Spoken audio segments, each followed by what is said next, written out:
Imagine 2018 as a blazing supernova exploding across the American television sky. When America's Got Talent Season 13 detonated like a freight train full of dynamite barreling straight into the heart of every living room from Bangor to Baja.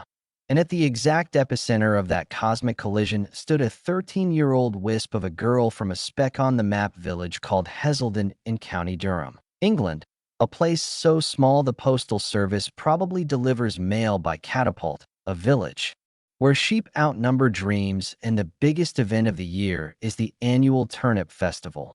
Yet from this forgotten corner of nowhere shuffled Courtney Hadwin onto the AGT audition stage looking like she'd been dragged through a thrift store hurricane. Oversized white floral blouse hanging off her like a ghost's nightgown. Dark jeans rolled at the cuffs. Scuffed brown boots that had clearly walked 1,000 country lanes, hair wild as a bramble bush, shoulders curved inward like she was apologizing for existing, voice barely audible above the hum of the studio lights, while 4,000 people in the audience and 4 million more at home leaned forward with the same pitying smirk they reserve for kittens about to be drowned, expecting another saccharine kitty act that would coo and curtsy its way into oblivion by the first commercial break. Then boom. The backing track hit like a nuclear blast in a Memphis juke joint, and this timid little moth erupted into a fire-breathing dragon of pure Janis Joplin possession crossed with James Brown splits and Tina Turner tornado kicks and Mick Jagger swagger and Aretha Franklin soul-shredding fury, all compressed into a 98-pound frame that suddenly moved like the Holy Ghost had hijacked her bones, hips grinding like gravel in a cement mixer, voice ripping through Otis Redding's hard to handle, with gravel-throated growls that could peel paint off walls and honey-soaked screams that could resurrect the dead, every note dipped in kerosene and set alight with a blowtorch of raw teenage anguish and joy and rebellion and ecstasy. The audience levitating as one organism, jaws unhinging and crashing to the floor like bowling pins in a hurricane. Golden confetti exploding from the rafters like heaven itself had slammed the buzzer because Howie Mandel lunged across the desk like a man possessed and pounded that golden button so hard the stage nearly split in half, screaming, "You are Janis Joplin reincarnated. You are a lion in a kitten's body. You are the most authentic rock and roll tornado I've ever seen." While Simon Cowell's eyebrows attempted to flee his forehead entirely, Heidi Klum forgot how to breathe. Mel B's jaw required medical attention. Tyra Banks sprinted across the stage giggling like a schoolgirl and tackled Courtney's dad in the wings, the clip detonating across the internet faster than light itself. 13 million views in the first day, 30 million by the weekend, 100 million by the month, ricocheting from TikTok to Twitter to Facebook to every corner of the planet where humans still had pulse, turning a village girl nobody had ever heard of into the most electrifying overnight sensation since Susan Boyle grew fangs and devoured the stage whole. Yet the fairy tale didn't just stall. It crashed and burned like Icarus flying too close to the corporate sun. No debut single, no world tour, no coronation parade, no glitter-soaked victory lap, just 5 excruciating years of radio silence that felt like a slow-motion funeral procession for a dream that had barely been born. Whispers slithering through the comment sections like venomous snakes. One-hit wonder, viral fluke, screamer not singer, manufactured sob story. Trolls sharpening their knives on her insecurities, carving her up pixel by pixel because nothing terrifies small minds more than a young girl who dares to be louder than their hate. Record label executives terrified of the untamed wildfire they'd accidentally signed, stuffing her into pastel pop cages lined with Ariana Grande hooks and Billie Eilish whispers that strangled every ounce of blues-drenched soul she was born screaming, handing her songs written by committee in boardrooms that smelled of fear and focus groups, songs about glitter and boys and bubblegum that tasted like ash in a mouth built for whiskey-soaked gravel, forcing her to smile pretty for the cameras while the music inside her died note by note. Songwriting sessions that felt like root canals without anesthesia. Studio suits terrified she'd scare away the tween demographic if she growled too loud, or danced too wild, or bled too real. So they sanded down her edges until she barely recognized the reflection staring back from the vocal booth glass. Born July 6, 2004. In a modest red brick terraced house on a quiet street where the loudest sound was usually the kettle whistling.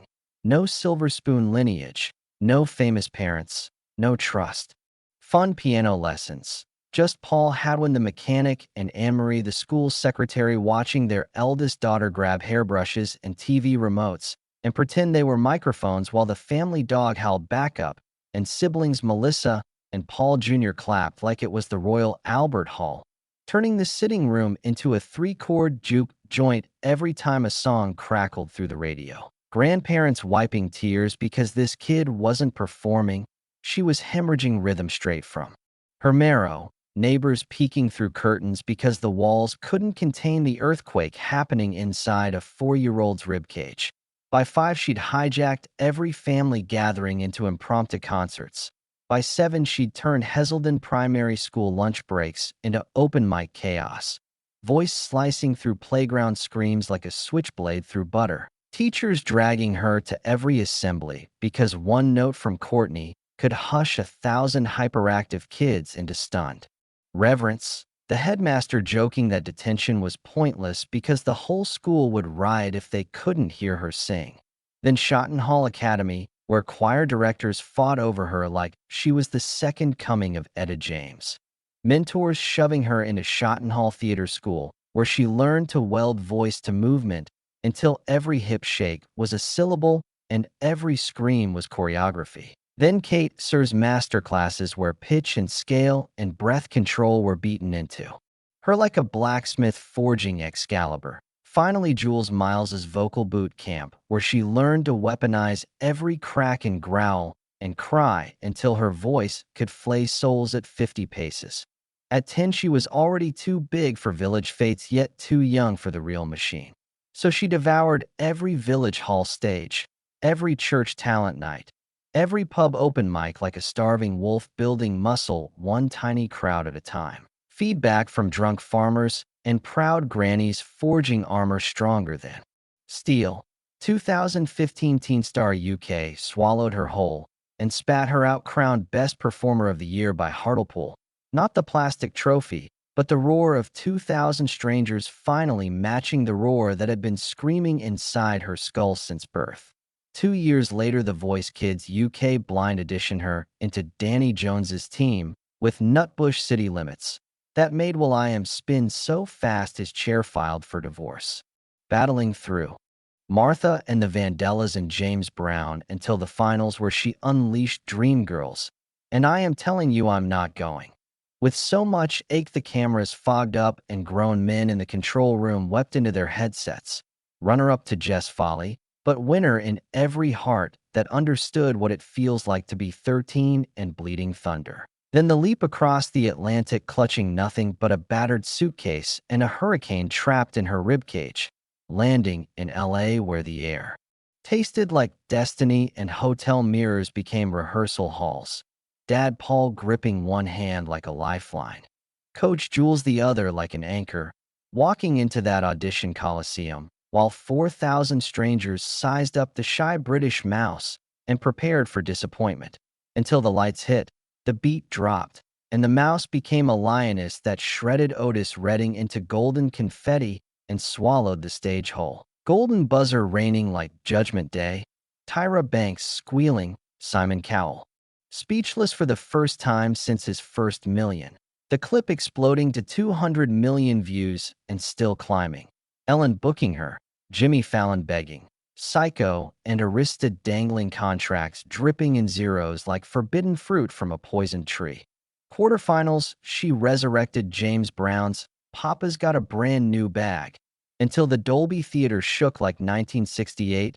Semifinals, she detonated Steppenwolf's Born to be Wild until Simon Cowell stood on his chair screaming, "You're not supposed to be perfect. You're supposed to be a maniac, and you are the most glorious maniac I've ever seen."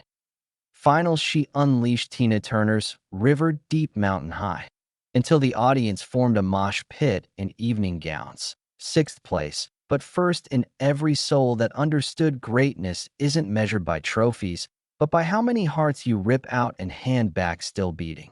Yet the machine chewed her up and spat her out. Pop prisons instead of blues freedom. Songs handed to her like homework she couldn't feel. Studio suits terrified of the wild thing they'd unleashed. Bullying at school because jealousy wears uglier faces than acne. Girls who once shared pencils now hissing, "You sing like a boy." In the corridors, online monsters calling her a freak, a screamer, a fraud, anything to dim the light that threatened their small worlds. Then 2020 slammed the door with a pandemic that padlocked every studio and swallowed every collaborator. And right before Sweet 16, the final crucifixion, Psycho/Arista shuttered the imprint that held her contract, leaving her adrift in a sea of broken promises with nothing but a name and a voice that still refused to die. But resurrection tastes sweeter when you claw it from the grave yourself. So Courtney burned every rulebook ever written. Phone producer Kevin Bowe, who heard the blues screaming in her bones and said, "Screw pop, let's bleed soul," handed her the pen and told her write the monsters out. No filters, no focus groups, just truth dipped in gasoline and set alight. And in 2023, the Phoenix detonated 4 singles. Breakable, that cracked rib cages open. Girl Don't Live Here, that exorcised every ghost that ever tried to cage her. Call Me Back, that begged the universe for one more chance to scream. Monsters, that turned every hater into harmony. Raw, ragged, roaring anthems that proved 5 years in the dark weren't wasted, they were gestation. Every tear a lyric, every scar a riff, every sleepless night a bridge, maturity. Forged in silence, now exploding across speakers like a lifetime of suppressed thunder. By 2025, she's 20, no longer the shy kid who needed permission to scream. Now a full-blown tempest who writes records, releases, and tours on her own terms. Voice deeper than midnight, grit thicker than Mississippi mud, dance moves sharper than switchblades. Every note a middle finger to everyone who tried to cage the storm. Headlining festivals where thousands chant her name like a war cry, selling out. Venues from London to LA, collaborating with legends who once only existed on her bedroom posters. Proving the golden buzzer wasn't the peak, it was the ignition. The silence wasn't death, it was metamorphosis. The village girl didn't just survive the machine. She dismantled it brick by brick and built a cathedral from the rubble where every lost soul can come to scream their truth. And somewhere in Heselden the turnips still grow, but the sheep don't sleep anymore, because every night at midnight, Courtney Hadwin's voice rips through the countryside like a banshee with a backbeat, reminding the world that some voices aren't discovered, they're unleashed. Some fires aren't lit, they're nuclear. And the girl who once turned a tiny village upside down with a hairbrush microphone is now turning the entire planet inside out, one blistering, soul-shredding, heart-stopping, monster-slaying track at a time. Because the story was never about a golden buzzer, it was about a girl who learned to roar so loud the heavens themselves had to hit the button and beg for mercy.